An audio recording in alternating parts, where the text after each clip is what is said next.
Halo sahabat Laser, jumpa lagi dengan saya Edang M. Kendana. Saya adalah Widya Iswara BPSDM Kemendagri. Untuk narahubung, silahkan dicatat ada di bawah ini. Baik sahabat Laser semuanya, pada pagi ini saya ingin menyapa tentunya sahabat Laser dalam keadaan sehat walafiat. Selama 9 jam pelajaran, kita akan berdiskusi tentang materi kewaspadaan dini. Kewaspadaan dini adalah agenda 1 kesiapsiagaan bela negara. Nanti kita akan kupas tuntas setelah ini. Orang bijak berkata, berburu ke padang datar, mendapat kambing dan lembu. Sukses terus, sahabat Laser, orang tercinta selalu menunggu kesuksesanmu. Terima kasih. Janji saya kemarin, saya akan menyampaikan tentang kewaspadaan dini. Ya. Kewaspadaan dini ini adalah sebagai bagian daripada mata pelatihan dari kewaspadaan kesiapsiagaan bela negara. Apa itu kewaspadaan dini? Nah, nanti kita akan bahas. Apa itu kewaspadaan dini? Bagaimana kewaspadaan dini? Di mana kewaspadaan dilakukan? Dan seperti apa kewaspadaan dini? Baik, peserta Laser semuanya, kita maju pada pengertian. Apa itu pengertian kewaspadaan dini? Dapat dilihat di slide saya ini adalah kewaspadaan dini adalah kemampuan kewaspadaan dini yang dikembangkan untuk mendukung sinergisme, penyelenggaraan pertahanan militer dan pertahanan nirmiliter secara optimal, sehingga terwujud kepekaan, kesiagaan, dan antisipasi setiap warga negara dalam menghadapi potensi ancaman. Di sisi lain, kewaspadaan dini dilakukan untuk mengantisipasi berbagai dampak ideologi, politik, sosial, ekonomi, dan budaya yang bisa menjadi ancaman bagi kedaulatan dan keutuhan NKRI dan keselamatan bangsa tentunya.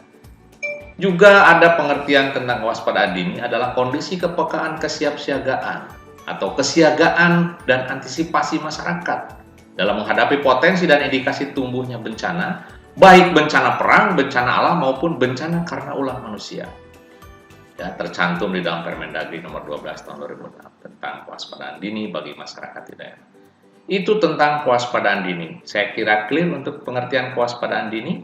Baiklah sahabat Laser, kenapa sahabat Laser ini diberikan pengetahuan, informasi tentang kewaspadaan dini? Karena sahabat Laser sebentar lagi akan menjadi ASN. Sekarang masih dalam CPNS istilahnya, calon pegawai negeri sipil. Nah, besok lusa Bapak akan menjadi ASN. ASN itu adalah mempunyai fungsi tentang pelaksana kebijakan publik, pelayanan publik, dan perekat dan pemersatu bangsa. Itulah nanti akan menjadi fungsi kita sebagai fungsi ASN. Kemudian, kalau begitu saya harus melakukan kegiatan-kegiatan yang sifatnya intelijen. Ya, setidaknya harus mengetahui. Walaupun Bapak dididik bukan menjadi seorang intelijen, intel disebut. Setidaknya Bapak harus mengetahui, Bapak Ibu semuanya harus mengetahui tentang bagaimana kita mendeteksi dini tentang masalah yang terjadi. Intelijen itu adalah pengetahuan organisasi dan kegiatan yang terkait dengan perumusan kebijakan, strategi nasional dan pengambilan keputusan berdasarkan analisis dari informasi dan fakta yang terkumpul melalui metode kerja untuk pendeteksian dan peringatan dini dalam rangka pencegahan dan penanggulangan setiap ancaman terhadap keamanan nasional. Itulah tentang pengertian tentang intelijen. Berarti saya melakukan apa lagi setelah melakukan kegiatan intelijen? Nah, Bapak Ibu sebagai bagian daripada masyarakat, kegiatan intelijen ini adalah merupakan bagian dari sistem peringatan dini negara dan sistem pertahanan negara yang memungkinkan pembuat kebijakan memiliki kewaspadaan dini. Jadi dididik Bapak Ibu semuanya, kita semua itu untuk memiliki rasa kepedulian terhadap bagaimana kepekaan terhadap masalah-masalah yang terjadi. Untuk apa? Nah, untuk tentunya nanti kita akan bahas kemudian. Apa tuh lembaganya? Banyak lembaganya. Nah, ada Forum Kewaspadaan Dini Masyarakat. Jadi Forum Kewaspadaan Dini Masyarakat ini yang selanjutnya disingkat FKDM adalah wadah bagi elemen masyarakat yang dibentuk dalam rangka menjaga dan memelihara kewaspadaan dini masyarakat. Juga ada komunitas intelijen daerah. Apakah saya ini nanti setelah jadi PNS menjadi anggota Kominda atau komunitas intelijen daerah? Mungkin saja bisa jadi jika Bapak Ibu nanti berdinas di badan cash bank ataupun sejenisnya. Ya, memungkinkan. Jadi silakan sekarang sudah mulai belajar. Kemudian dalam rangka apa? Tadi saya sudah sampaikan, ini dalam rangka pengambilan keputusan. Pengambilan keputusan untuk siapa? Pengambilan keputusan untuk pimpinan. Dalam rangka pengambilan keputusan pimpinan ini supaya tidak terjadi hal-hal yang tidak diinginkan.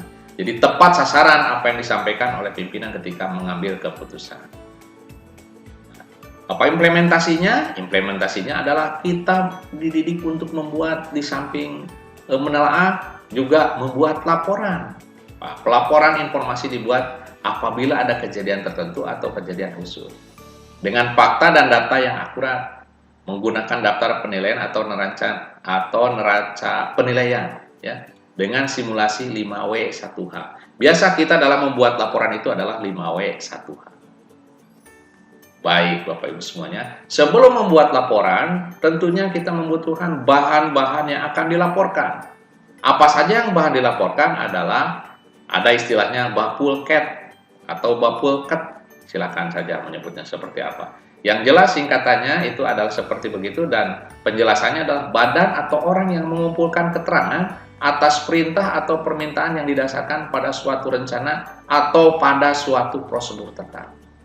Jadi untuk mengumpulkan, mengidentifikasi bahan-bahan keterangan. Harus seperti apa? Nah, pernahkah Bapak Ibu mendengar A1? Wah, informasi ini sudah A1 nih. Nah, jadi unsur-unsur formulasi laporan itu harus memenuhi rumus 5W1H. Apa itu A1, A2, A3, dan sejenisnya? Baiklah, kita akan menjelaskan di sini. Nah, ini adalah sumber keterangan dan isi keterangan. Ada kodenya, ada kode A, kode B, kode C, kode D, kode F.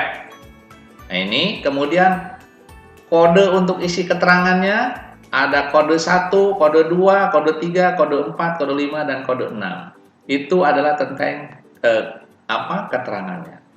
Jadi sumber A1 itu adalah sumber yang dipercaya sepenuhnya dan dibenarkan oleh sumber yang lain. Itulah pengertian daripada A1. Nah, apakah Bapak Ibu harus membuat seperti itu? Seharusnya begitu untuk pengambilan keputusan kepada pimpinan. Saya kira tidak berpanjang lebar, itu saja. Nanti untuk tugas berikutnya akan disampaikan kemudian. Terima kasih.